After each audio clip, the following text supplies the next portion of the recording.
Hey, how's everybody doing today? I'm back with another episode of Coffee Talk with Brohawk. And with me today is Garrett Mintz. And some of you in Central Texas, Houston, Dallas may have met Garrett before if you've ever been to an Ambition and Motion event, one of the executive symposiums, which we'll probably talk about here as well.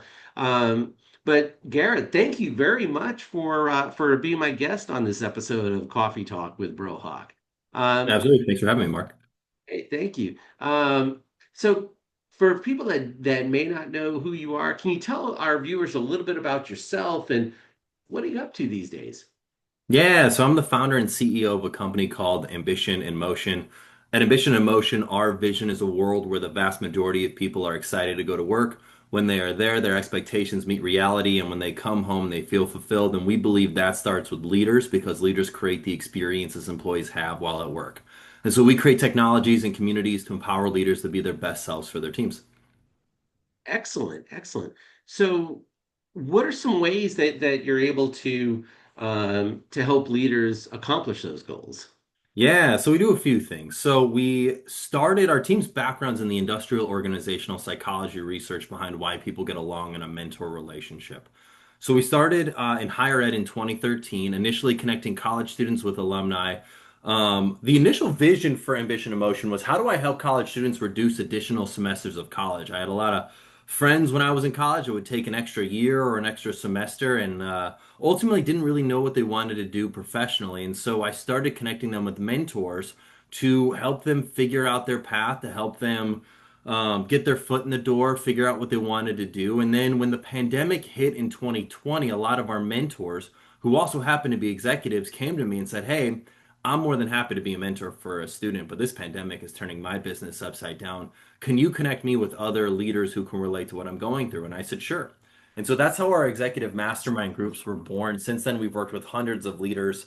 And really, what we've developed is more of an executive playbook for helping leaders work through the challenges that they face on a daily basis. Because we recognize the higher you go in any organizational hierarchy, the lonelier it gets. Objectivity Yeah. diminishes the higher anyone goes in any organizational hierarchy. And so, what we started doing was putting these executive mastermind groups together.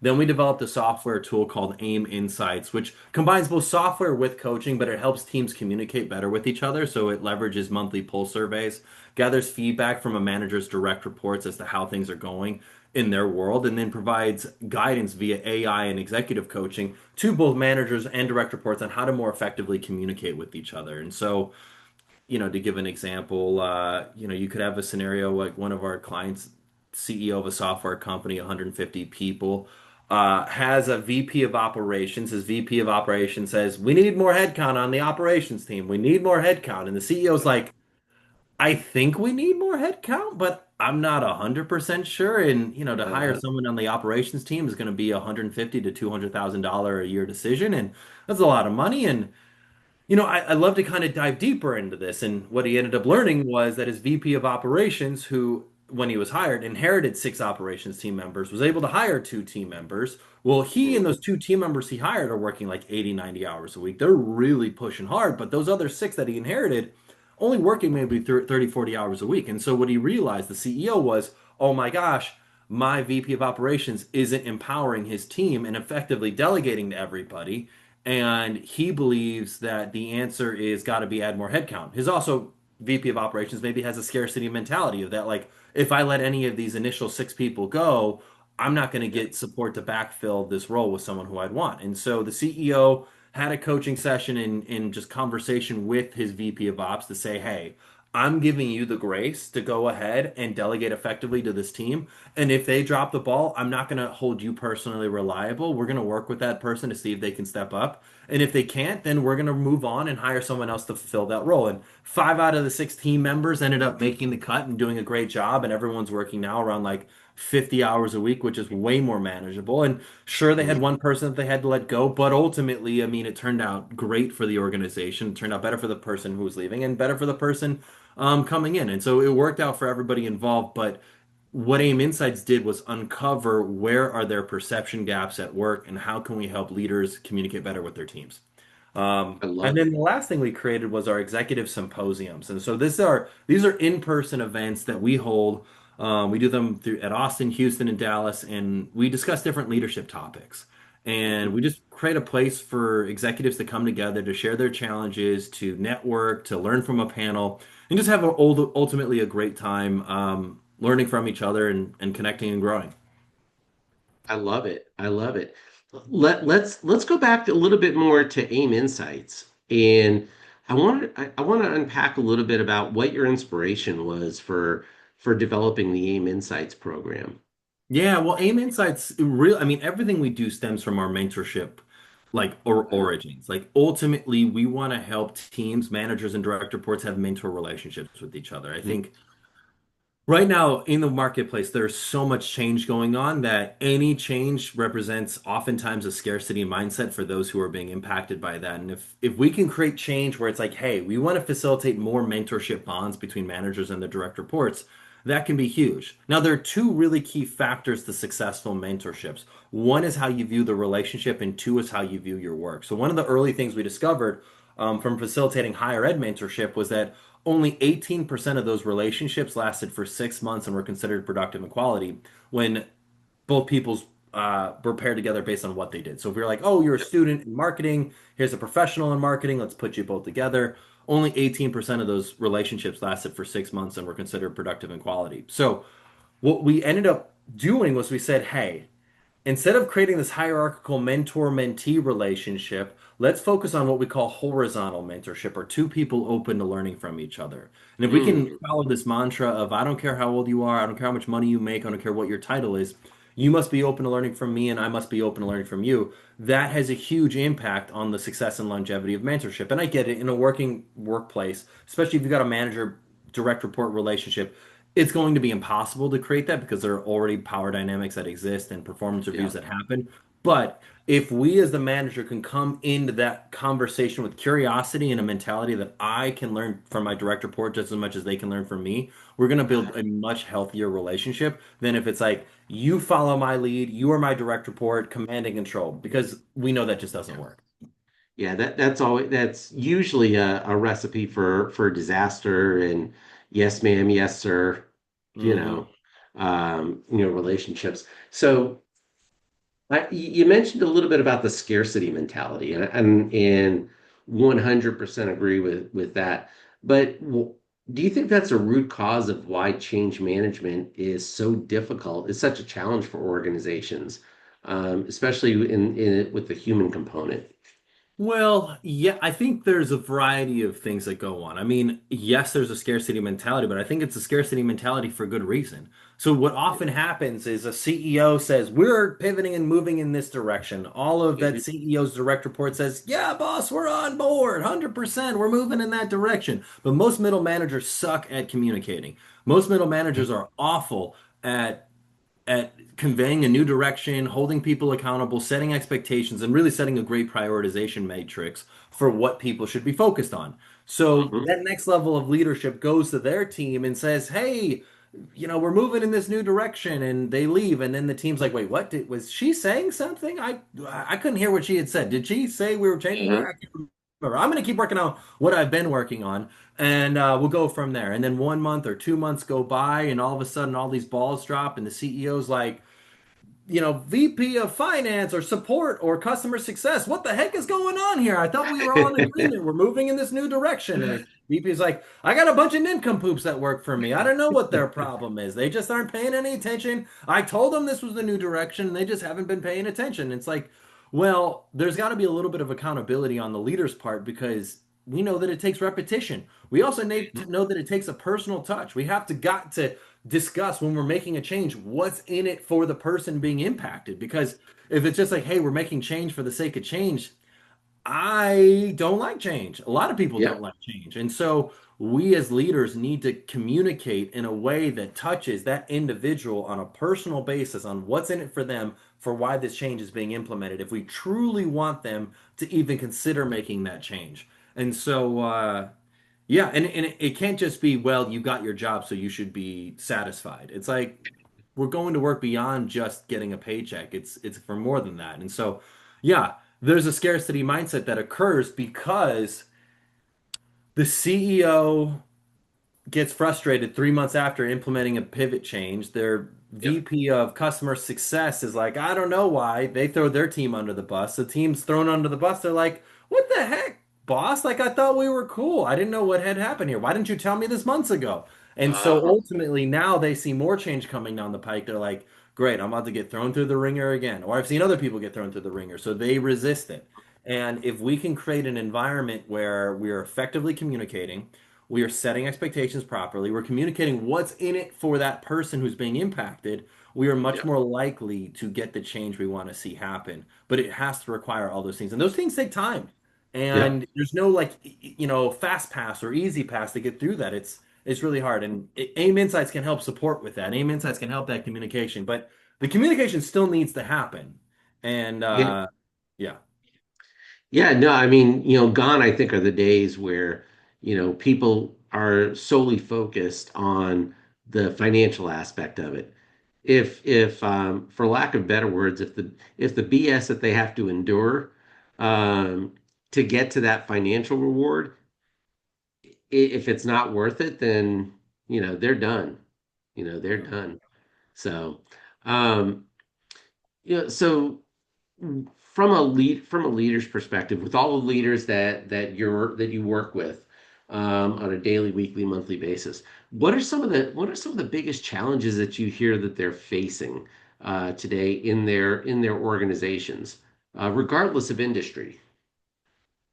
Yeah, I think I'm seeing a lot of change happen right now.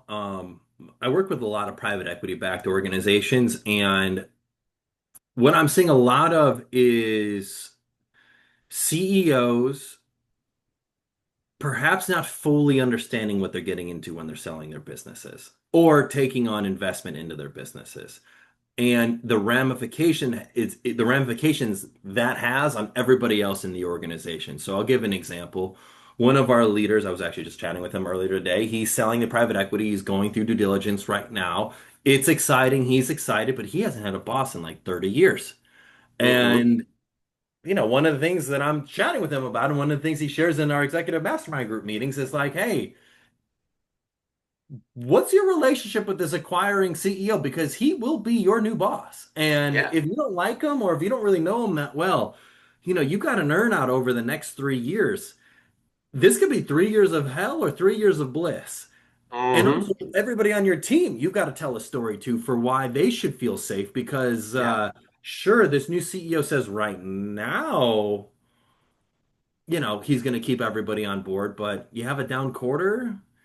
It could get dicey. And so you are going to be the figurehead for communicating that. And that's just something like you really have to fully understand that I think a lot of CEOs don't understand. And then another example, one of our leaders, she's the chief operating officer for an organization. She was brought in to 5x their revenue in a 5 year span. They were doing $1 billion in annual revenue. They're trying to get to five by the end of 5 years. And she's within the first year and she's on pace. She's hitting her numbers. Things are going Hmm. great.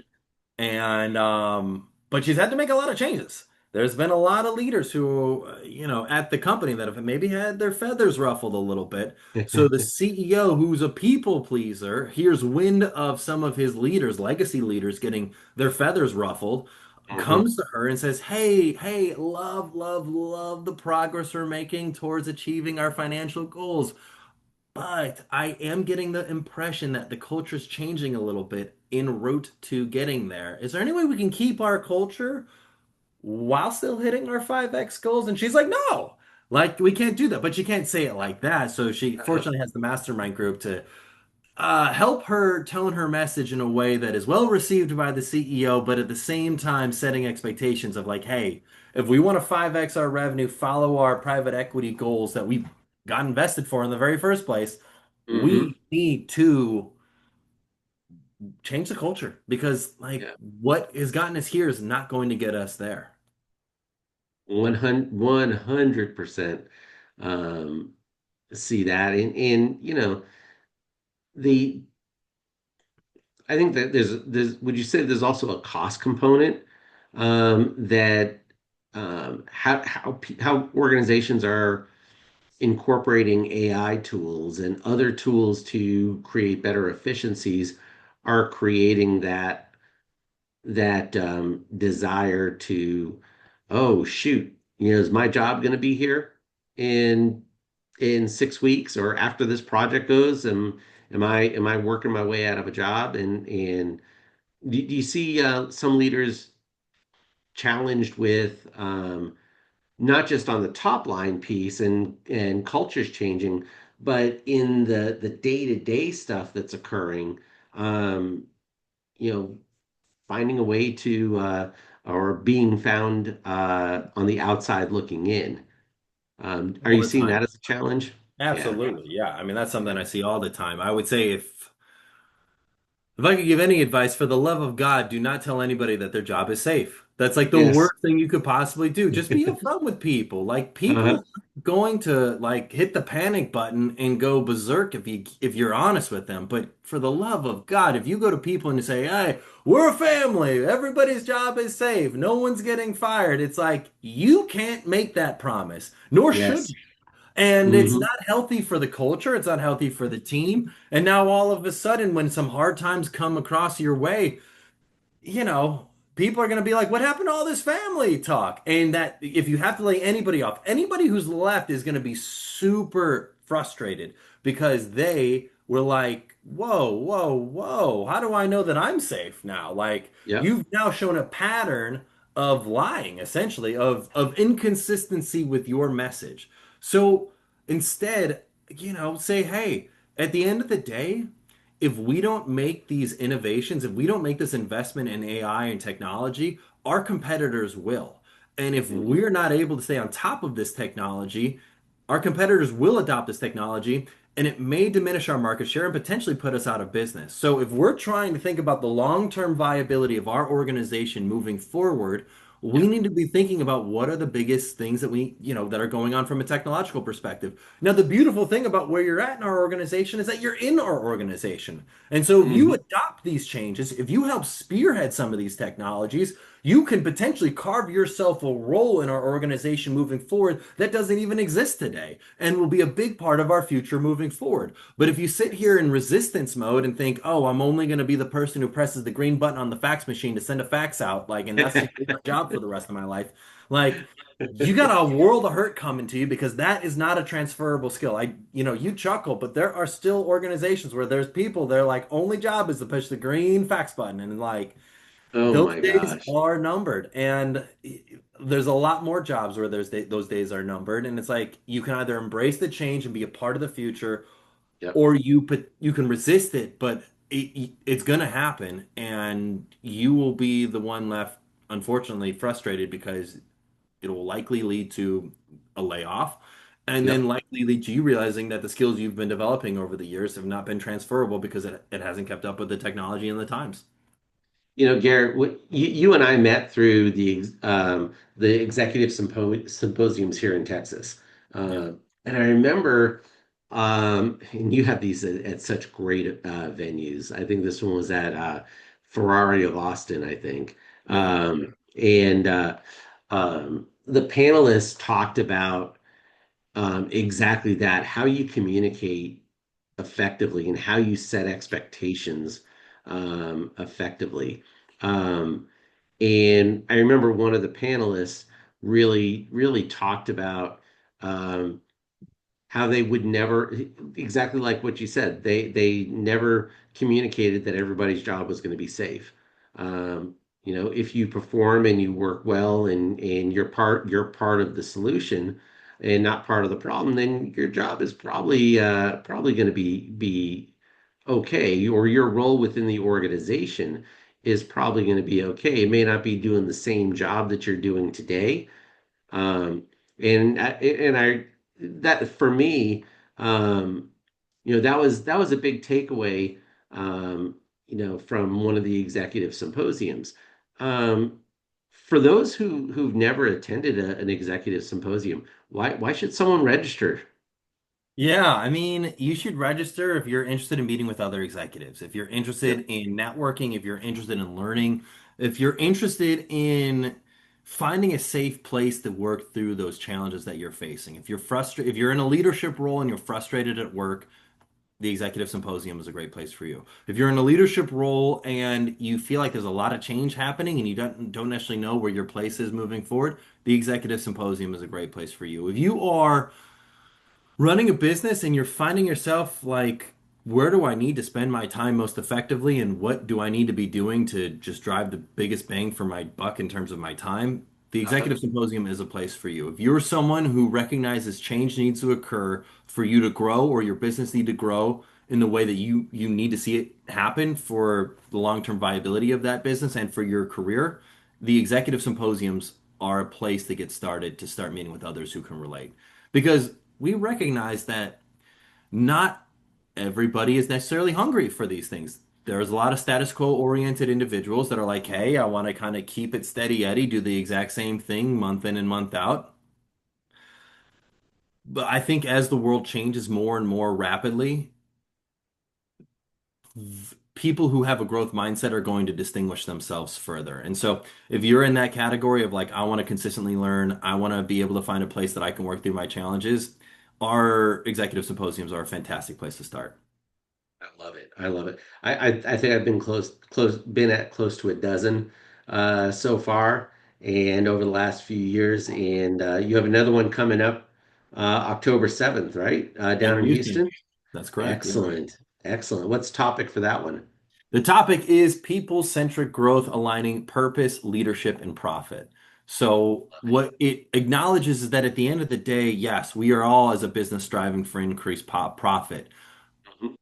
But how do we do that with our people? How do we bring our people along with us? Do we like have a couple executives sitting in an ivory tower that says, this is the direction we're going and it's the strategy is it and that's all we needed? Or is it the actual people from top to bottom that are going to be implementing the strategy that we deploy that are going to help us achieve that profit? And if that's the case, we need to be really effective at getting that buy-in because the more things change, the more we need to be really effective at getting people involved to buy into the changes that we're putting out.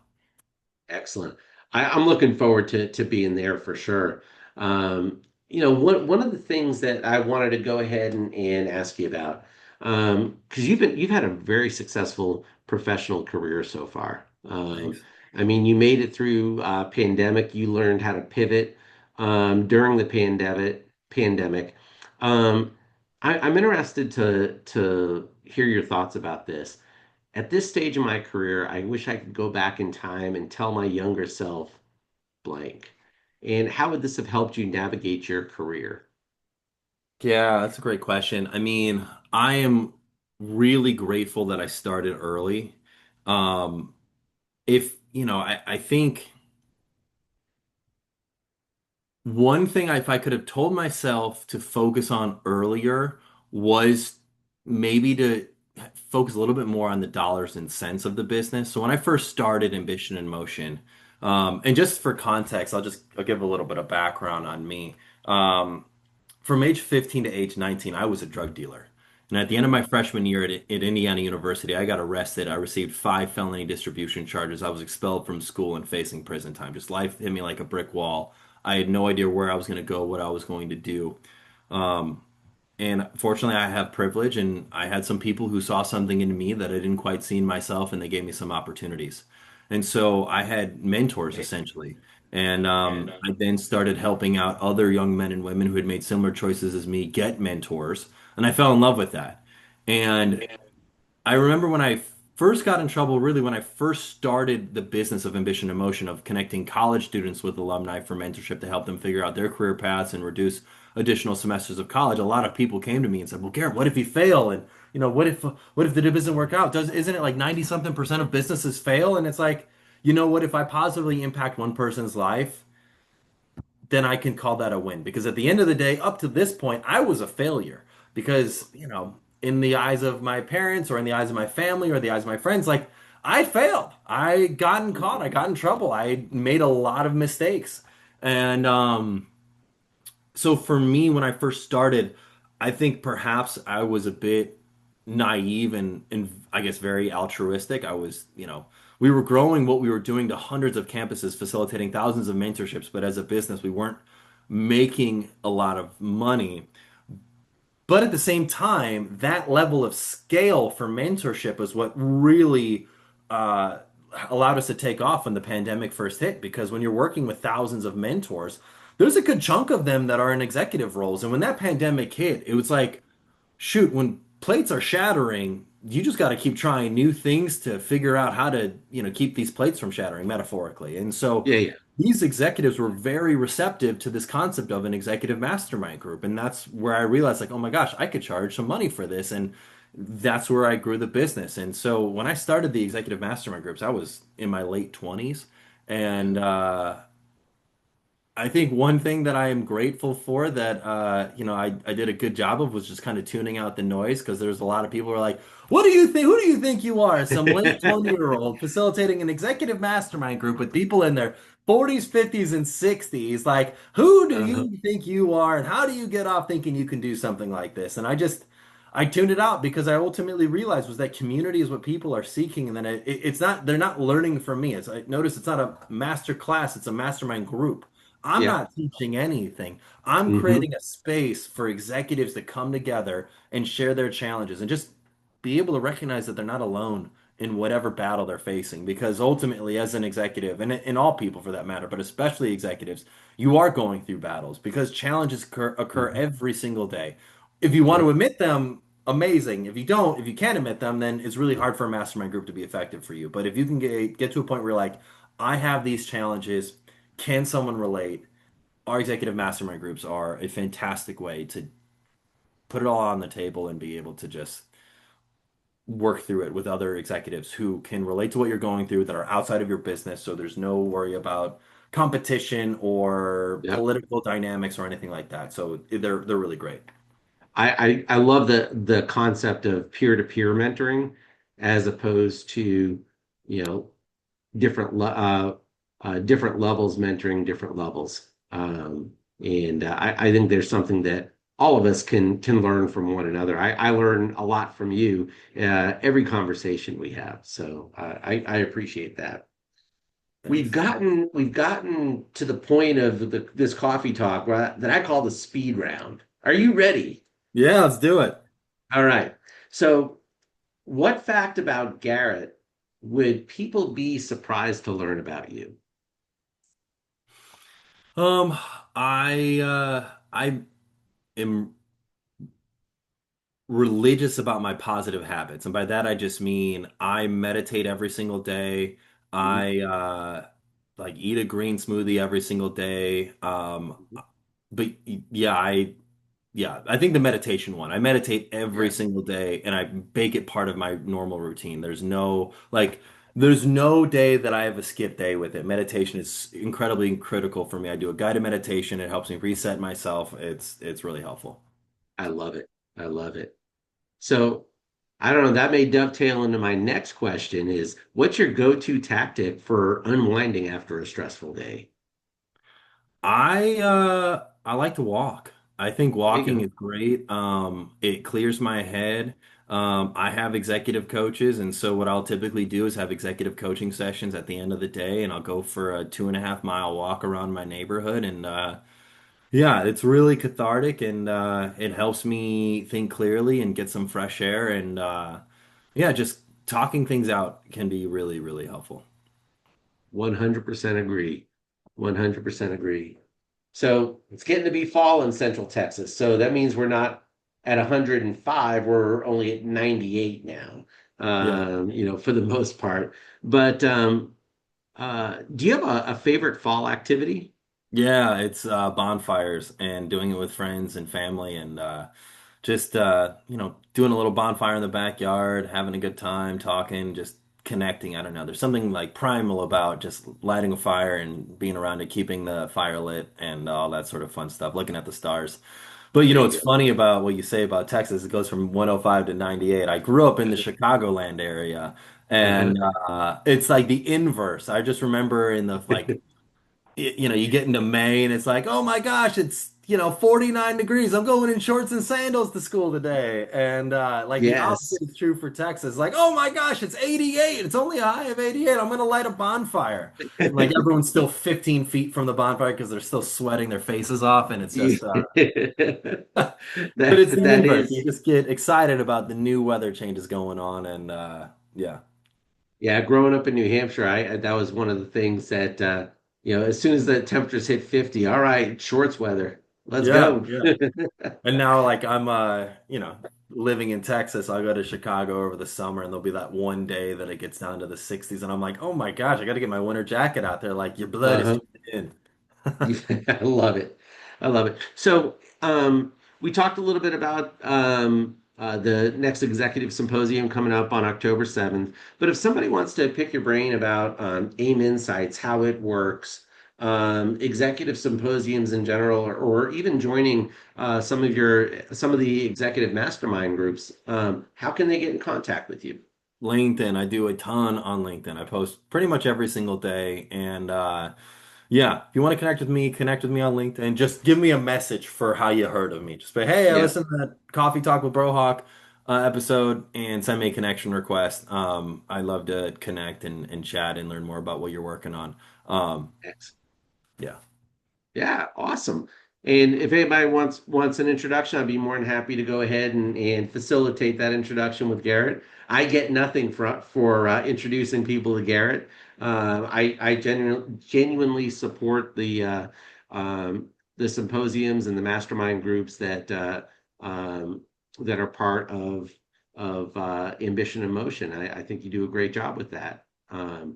And with that, I just want to thank you for joining today, taking time out of your schedule to talk to the Coffee Talk with Brohawk audience, and look forward to October 7th. I appreciate it. And by the way, I want to give one quick shout to Mark because Mark is too humble to give himself a shout.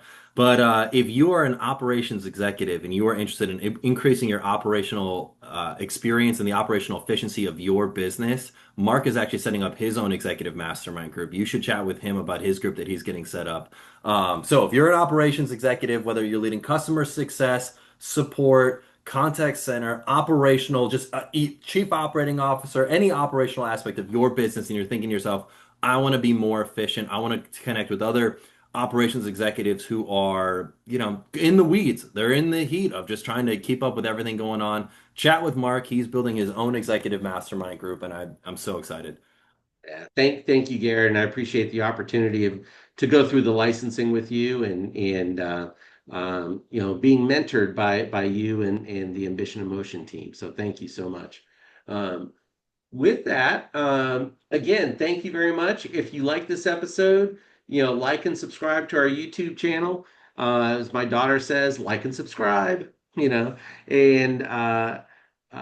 hopefully there's something resonated with you today. Leave a comment and definitely reach out to Garrett or myself, and we'd love to connect with you and have some more coffee talk with you. Thank you all very much, Garrett. Thank you.